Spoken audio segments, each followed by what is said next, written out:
Yang banyak turun Nabi di mana? Di Palestina. Yang hari ini terpecah setelah tahun 1948, setelah terjadi peristiwa deklarasi Balfour yang digagas oleh pemerintahan Inggris, berdirilah sebuah negara yang bernama Israel. Asalnya itu tanah siapa? Tanah orang Palestina. Palestina itu di mana? Di Kanaan. Dalam perjanjian lama disebut dengan Filistin. Di Palestina itu mayoritas Muslim. Apa yang menjadi pangkal persoalan? Perang sampai puluhan tahun. Cekcoknya 3000 tahun. Biar jelas semuanya. 3000 tahun Israel itu tidak pernah damai. 3000 tahun. Dari mana kita menghitungnya? Setelah negara Israel didirikan oleh Daud alaihissalam. Maka hari ini yang dipakai menjadi bendera negara Israel itu the Star of David, bintang Daud. Karena mereka berkeyakinan bahwa di Masjidil Aqsa yang berdiri hari ini, disitulah dulu pernah ada tempat ibadah yang dibangun oleh Sulaiman alaihissalam yang bernama Haikal Sulaiman. Apa yang direbut? Tanah Palestina. Kenapa direbut? Karena disitulah pernah ada puluhan ribu para nabi. 3 kitab suci turun di situ. Apa? Taurat turun di situ, Injil turun di situ, Zabur turun di situ. Ada puluhan ribu nabi di sana.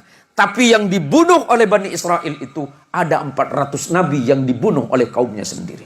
Saking kejamnya Bani Israel itu. Nah kemudian, kenapa Masjidil Aqsa itu punya posisi penting di umat Islam? Pertama, peristiwa Isra dan Mi'raj. Isra Nabi dari Makkah Al-Mukarramah ke Masjidil Aqsa. Dari Masjidil Aqsa itu Nabi naik atau Mi'raj. Berarti Masjidil Aqsa punya posisi penting di hati umat Islam. Disitulah Nabi kita Muhammad Mi'raj. Ke langit pertama ke-7 hingga ke Sidrah dan Mustawa. Yang kedua, setelah turun perintah salat, Nabi Muhammad SAW salatnya menghadap ke Masjidil Aqsa 16 bulan lamanya sebelum diperintahkan menghadap ke Baitullah. Berarti umat Islam tidak bisa dipisahkan dari ini. Ketiga, tidak boleh kata Nabi kalian menyengaja atau meniatkan datang ke masjid dimanapun kecuali 3 masjid. Pertama, Masjidil Haram.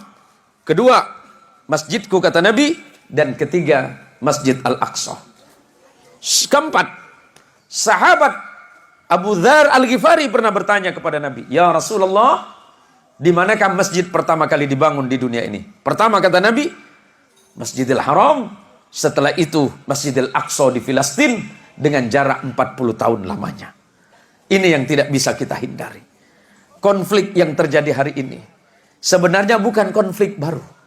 Di tanah Israel itu sudah 3000 tahun terjadi pergolakan luar biasa. Dan di antara umat Islam, kenapa kemudian hari ini menjadi konflik agama antara Islam dan Yahudi?